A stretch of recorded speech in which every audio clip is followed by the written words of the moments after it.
graphic content.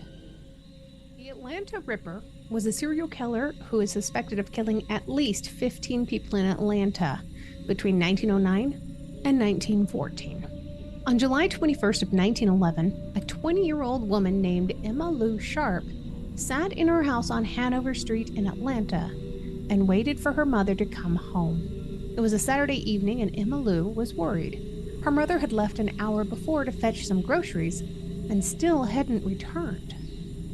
Usually this wouldn't be a cause for concern, but these were unusual times. Just 2 weeks before, a neighbor of the Sharps named Addie Watts was hit on the head with a brick.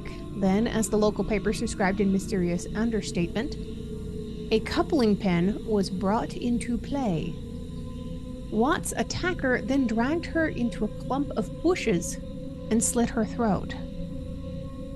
Watts' murder had been just the latest in a string of attacks that left the local African American population on the edge. All the victims had been of black or mixed race. All had been young, around 20 years old. All had been women. Emma Lou Sharp fit that description almost exactly, but she was more concerned about her mother, whose name was Lena. Frantic with worry, Emma Lou set out in search of her mother. At the market, she learned that Lena had never showed up. Emma Lou started back for home. In the area that now separates Inman Park from Reynoldstown, she was approached by a stranger who she described later, according to the Atlanta Constitution, as, quote, tall, black, broad-shouldered, and wearing a broad-brimmed black hat, end quote. How do you feel this evening? The man asked Emma Lou. I'm very well, she told the man and began to walk past him. But he blocked her path. Don't be afraid, he told Emma Lou. I never hurt girls like you. Then he stabbed her in the back. Bleeding, she ran away, screaming for help. And Emma Lou's mother? She was already dead. Her head almost severed from her neck. Atlanta's Jack the Ripper had just struck again. Less than a half a century after the Civil War, the Atlanta of 1911 prided itself as the gateway to the New South. With almost a dozen major railroads spoking out from the city, the business of Atlanta was business. Inman Park and Peachtree Street were enclaves for the wealthy. For a select few of the city's African Americans, Atlanta was a model for racial tolerance. Black-owned businesses had sprung up on streets such as Auburn Avenue. Local colleges, Spelman, Atlanta Baptist College, now known as Morehouse, Morris Brown, and Atlanta University, currently Clark Atlanta University, were considered among the best black centers of learning in the nation. But for most of the city's African Americans, life was hardly idyllic. Most worked menial jobs, installing sewers, perhaps, or cooking and cleaning in white households, maybe, then trudging home at the night to dimly lit neighborhoods such as Reynoldstown and Pittsburgh. And while Abraham Lincoln had given black Americans the right to vote, Georgia in the early 20th century actively sought to disenfranchise black voters by methods such as poll tax. Segregation, meanwhile, was not just practice, it was the law. Black people could not be buried in white cemeteries, they could not walk through white parks, they could not drink in white bars, they could not cut white women's hair. In fact, a black baseball team wasn't allowed to play within 2 blocks of a white baseball team. Nearly 5 years earlier, on September 22nd in 1906, the facade of racial unity fell away when a crowd of several thousand white men and boys gathered in downtown Atlanta amid unsubstantiated reports that 4 attacks had taken place on white women at the hands of black men. The white mob went on a rampage. 3 days later, an estimated 25 to 40 black Atlanteans were dead. By 1911, the population of Atlanta had climbed to more than 150,000 people, and the white people actively sought to keep their neighborhoods free from black homeowners. That July, white citizens living on Ashby Street gathered in the Emmanuel Baptist Church for the purposes of suggesting methods of keeping Negroes out of the vicinity.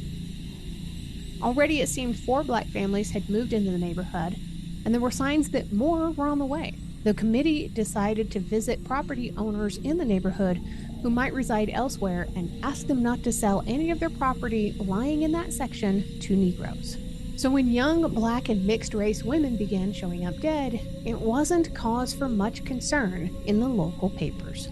Circulating largely among white readers and staffed exclusively by white reporters and editors, papers such as the Atlanta Georgian, the Atlanta Constitution, and the Atlanta Journal were far more concerned about crimes among whites.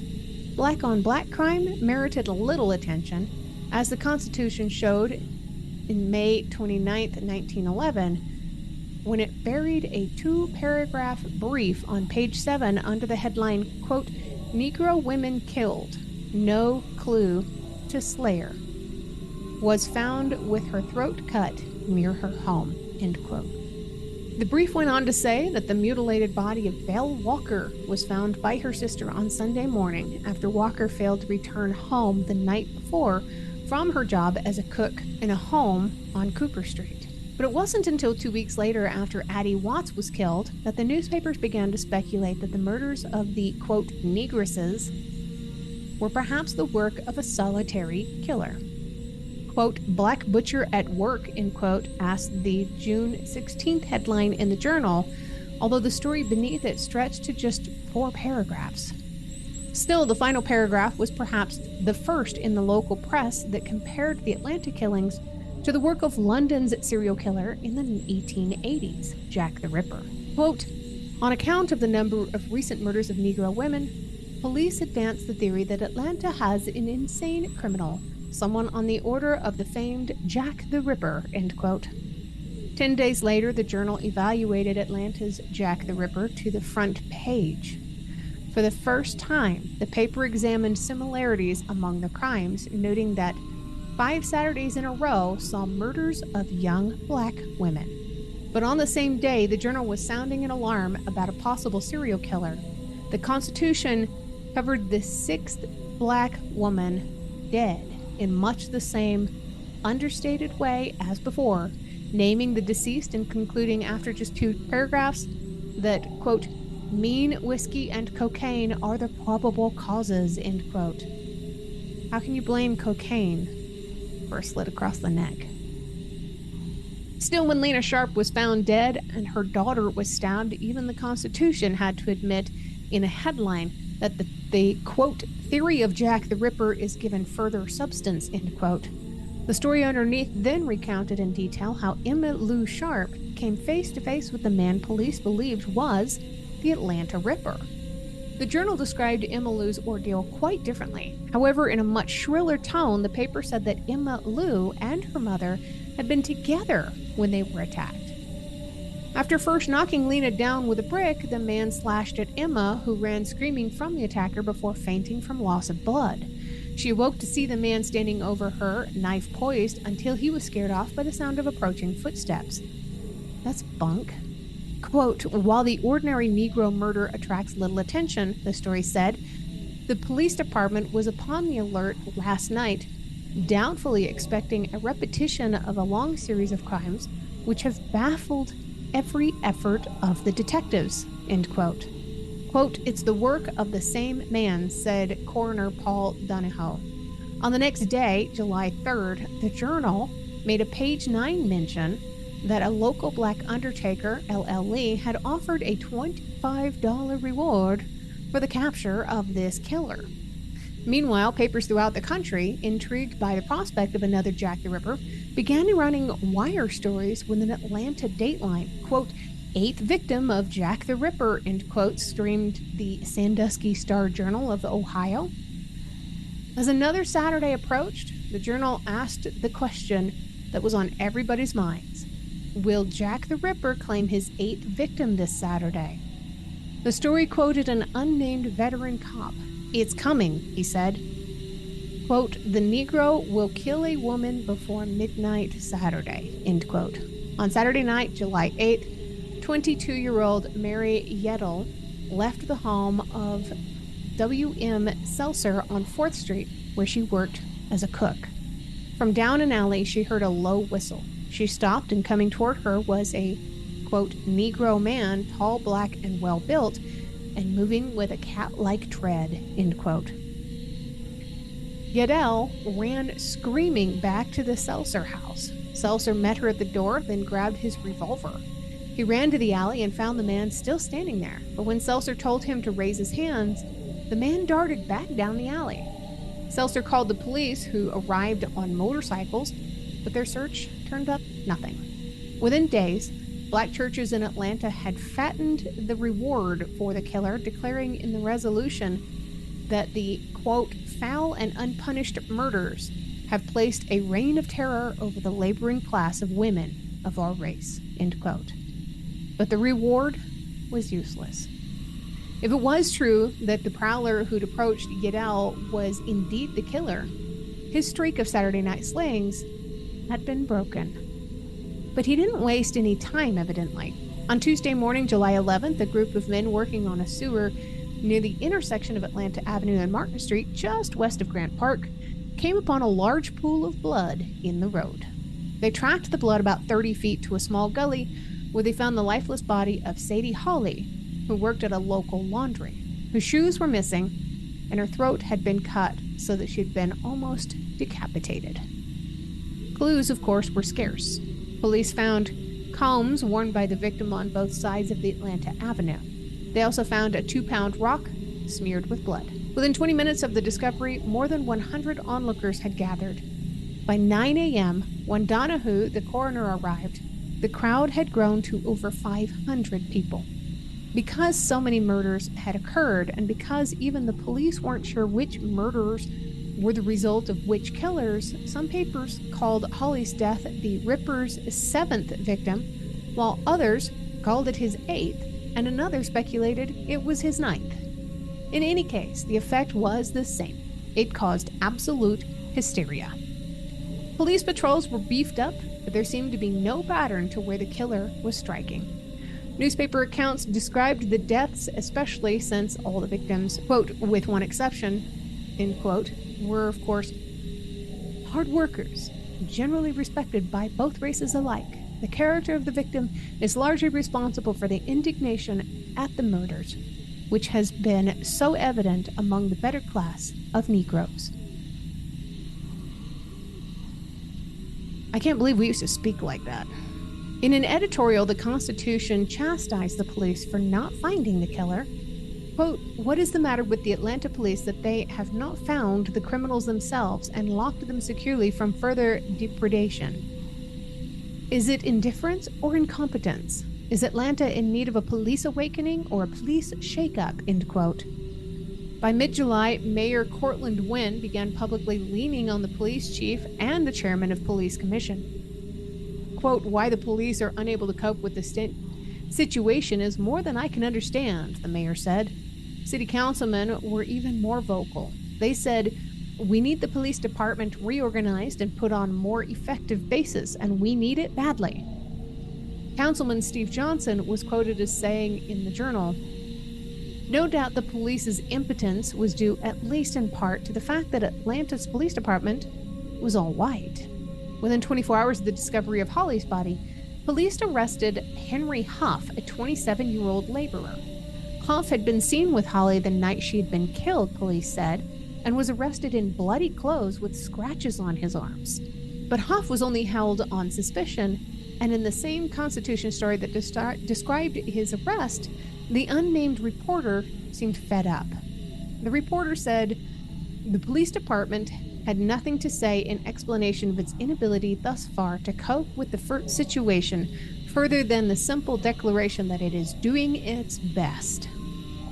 The story went on to say that the white community was aroused over the killings as well, killings that have served to intensify the servant problem. Faced with the police's impotence, leaders of Atlanta's black community called upon authorities to hire black detectives. Leaders of black churches urged the city council and the governor to set a reward for the capture of the killer. Their petition was endorsed by many prominent white Atlanteans, including Asia Chandler, founder of Coca-Cola and a future mayor of Atlanta. Not long after Huff's arrest, police also picked up a 35-year-old by the name of Todd Henderson at a saloon on Decatur Street. A man had seen Henderson with Holly the night she was killed in a drugstore not far from the murder scene. Emmylou Sharp was brought into the station to identify Henderson. "How you getting along?" Henderson said when he was brought before Emmylou, who shrank back at the sound of his voice, the Constitution reported. But another paper, the Georgian, reported that her identification was not solid. "That's the man," she said initially. Then she qualified her statement, "If that's not the right man, I'm badly mistaken." The Georgian, like other papers quoting African Americans, took great pains in spelling out their words in ways that reinforced racial stereotypes, a la Huck Finn. For instance, Henderson was quoted as telling police, quote, "Gee, if I was Jack the Ripper, I sure would have begun on my wife, for she's gibel me lots of trouble," end quote. The case against Henderson grew stronger when he told detectives that he hadn't owned a razor or a pocket knife in a year, but police learned that on the morning that Holly was murdered, Henderson had dropped off a razor at a local barber shop to be sharpened. Although the cases against both Henderson and Huff remained circumstantial, police decided to hand over both men to the prosecutor in hopes that a grand jury would sift through the evidence and decide which man to indict for the murder of Sadie Holly. Nevertheless, police themselves seemed doubtful that he had gotten the right man. On Thursday, 3 days after the Holly murder, 8 plainclothes patrolmen were assigned to night duty, and the police chief, Henry Jennings, explained the challenges the department faced in tracking down this killer. The police department was handicapped, he said, quote, "so seriously so, by its small size. But if we had more men, we could not stop crime," end quote. The week ended with Governor Hoke Smith offering a $250 reward for the capture of Atlanta's Ripper. That Sunday, the string of murders was the focus of sermons in Atlanta's black churches. At the First Congregational Church, the Reverend Henry Hugh Proctor said, quote, "This bloody hand points to the sins of the colored people themselves. Our churches are doing good work, but they are not doing enough. They have been getting people ready to die when they should have been preparing them to live," end quote. Proctor called on his congregants to clean up their neighborhoods by shutting down saloons and gambling dens. Quote, "Decatur Street is a reproach to our churches in the city.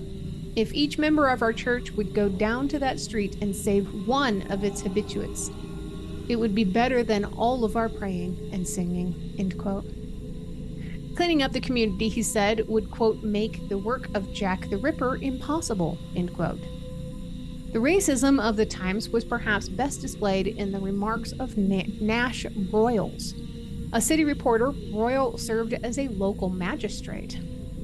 He said, "There's no such thing in Atlanta as a Negro Jack the Ripper." Judge Broyle said that at the trial of a black man named Jim Murphy, who was charged with threatening to cut his wife's throat, Murphy was fined $25.75. He went on to say, "It's just such cases as these that result in these murders of Negro women," Broyle said. "I'm satisfied that every one of the several Negro women slain recently in Atlanta were murdered by a different man. There are at least 1,000 Negro men in Atlanta today who stand ready to cut the throats of their wives at the slightest provocation." What a disgusting person. Asked to explain why so many murders took place on Saturday nights, Broyles had a pat answer. Saturday night, he said, is the black man's, quote, "big night," the time when he tanks up. Over the coming weeks, the murders stopped, but police, under intense political pressure, continued making arrests anyway. In virtually each case, the accused was nabbed based on accounts of witnesses who had put them at the scene of the crime. On August 9th, the grand jury indicted 2 men, Henry Huff and the new suspect, John Daniel. Huff was indicted in the Holly murder, but the papers would give scant information on Daniel, but said that his was a Jack the Ripper case. On August 31st, more than 6 weeks after the latest murder described as a Ripper crime, The Constitution reported that Marianne Duncan, a 20-year-old, quote, Negro woman, was found dead in an area called Blandtown, west of Atlanta, between a web of railroad tracks. Like Holly before her, Duncan was found without her shoes and with her throat cut from ear to ear. Despite the indictments of Huff and Daniel, both the media and police were certain they had not arrested the true Ripper. That fall, the murders of young women resumed. The body of Minnie Wise, described by the wire services as a comely mulatto girl, I hate that word, was found in an alleyway November 10th, her throat cut, her shoes removed, and the index finger of her right hand severed at the middle joint. Ugh. He's a murder maniac, said the chief of police. If we find this murderer, I'm satisfied we will find a remarkable criminal, whoever he may be. By this time, newspapers nationwide were running stories about the Atlanta Ripper. Detectives from other cities offered their services. Mayor Wynne was getting embarrassed. In a letter to one of those outside detective agencies, his office struck a defensive tone. He said, Atlanta is known throughout the country as one of the most law-abiding cities of its size in the United States, and its police and detective departments are second to none. It is true that in some instances criminals escaped arrest from a time, but even escapees of this kind occur in all cities. The letter also outlined the strengths of the force of 200 capable officers and 15 keen-witted and experienced detectives. But just a week after Wynn's office sent out the letter, Atlanta awoke to one of the grisliest murders yet. A woman with her head cut almost completely off, her heart cut out and lying by her side, her body disemboweled. The media attributed the crime to the Ripper, and the Constitution on November 23rd ran an interview with an unnamed police detective. He told them, "We won't get to the bottom of this thing until we get some help from the Negroes," he said. These murders are being committed along the lower class of Negroes, ignorant, brutal beasts that know nothing else. Their acquaintances are afraid to talk, but if there was a little money slipped, we could find out invaluable clues, and I wager we would land the murderers. But we haven't got the expenses. Ugh. At black churches, pastors advise their female congregants to not venture out at night. Venturing out at night is inviting the monster's ravages. Pastor Tanner told a group of concerned citizens at Big Bethel Church, where a basket was passed and raised $1,200 as a reward for the Ripper's capture. In December, Reverend Proctor was still clamoring for black detectives to be retained to help track down the murderer. Meanwhile, Henry Huff, who'd been accused of one of the Ripper murders, was found not guilty by a Fulton County jury. This means, reported the Georgian, that the police department and the county authorities are as far as ever from the solution to the Jack the Ripper murders.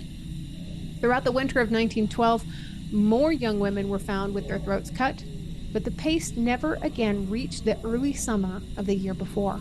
In March of 1912, the Constitution reported that the grand jury had concluded that the Atlanta Jack the Ripper was a myth. They reported each murder was committed by a different man. In each case, it was the result of jealousy following immoral conduct. Ugh, talk about victim blaming. But the story, which ran just 4 paragraphs, didn't explain how the grand jury reached its conclusion, and a month later the same paper ran a story headlined, "Jack the Ripper Turns Up Again." In this case, the body of a 19-year-old girl was found in a clump of bushes at the end of Pryor Street. She had been stabbed in the throat. By the spring of 1912, the daily papers were writing about the Ripper's 20th victim, a 15-year-old pretty girl found floating in the Chattahoochee River, her throat cut, her body mutilated. Although the media wasn't convinced, police kept making arrests. In late April of 1912, a man named Charlie Owens was sentenced to life in prison for one of the so-called Jack the Ripper murders committed in Atlanta during the past 18 months, the Constitution reported. And the story didn't say for which murder he was convicted, However, and in a matter of weeks, the papers were attributing yet another murder to the Ripper. On August 10th of 1912, more than a year after the first Ripper murders had occurred, Henry Brown, also known as Lawton Brown, was arrested for killing Ava Florence, who had been murdered the previous November. Brown's wife told police that he had come home successive Saturdays, the same Saturdays many of the killings had taken place, with his clothes bloody, and would sit before the fire to dry them out. Under questioning, Brown revealed intimate details of the other crimes. Detectives believed they had found their man. But did they? That October, Brown went to trial for the Florence murder, but John Rutherford, identified by the Constitution as, quote, a Negro, testified that police had put Brown through the third degree during questioning. Rutherford said detectives chained Brown's arms to a chair and then struck him in the ears until he confessed. For his part, Brown said he often suffered hallucinations and would admit to almost anything under pressure. On October 18th, Brown was acquitted. Try as they might, Atlanta detectives could not convict anyone of the Ripper murders. Vance McLaughlin first heard about Atlanta's Ripper murders when he was researching a book on a serial killer in Buffalo, New York. McLaughlin is a former Savannah police officer and today is a criminal justice professor at the University of North Carolina in Pembroke. Unfortunately, McLaughlin says finding primary documents about the Ripper case, indictments, death records, police reports, is a big challenge. Many just simply don't exist. If you look at the Wikipedia page on the Atlanta Ripper, there's basically nothing there. The newspapers of the time were notoriously unreliable. Each paper would ascribe a different number to each murder, so while some papers claimed the Ripper was responsible for 20 murders, another might say he'd killed 21. McLaughlin says the hysteria created by the murders may have inspired a copycat killer. Or it's possible that someone with murder on their mind simply used the same technique that was described in the papers to divert suspicion to a non-existent serial killer. He explained that if you were going to kill a black woman during that time, you'd certainly do the modus operandi and everything else. So it was actually one person who picked up on it, or maybe a couple of people who wanted to get rid of certain folks. Whether or not police ever nabbed the Ripper, if he even existed, the Atlanta papers did not forget about him and invoked his name several times over the coming years. In March of 1913, the Constitution detailed the murder of Laura Smith, who was found with her throat cut. Like the other victims, Smith was young, of mixed race, and worked as a servant. Smith's murder was the third one that year.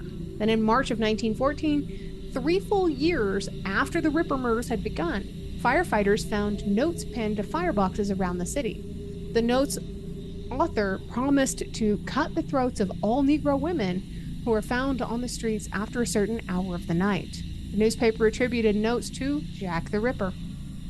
In the coming years, in fact, when a black woman was found stabbed to death in Atlanta, the papers would point to the Ripper. Oddly, one of the final mentions of the Ripper case arose during the infamous case of Leo Frank, the Jewish businessman who was charged in the death of a 13-year-old Mary Fagan, who was ultimately lynched. Besides Frank, there was one other prime suspect, a black man named Jim Conley. In April of 1914, an out-of-town detective, Detective Dirk Burns, said that Conley not only killed Fagan, but that he was responsible for the Ripper deaths as well. Nothing came of his claims. Over time, as the memories of the murders faded, most of Atlanta grew to forget the Ripper. 70 years later, the notion of a serial killer once again captured the city's imagination when more than 20 young black males were found murdered. Make sure you check out the episode from July 12th for the full story on the Atlanta child murders of 1979 to 1981. To this day, the truth behind the Atlanta Ripper remains a mystery.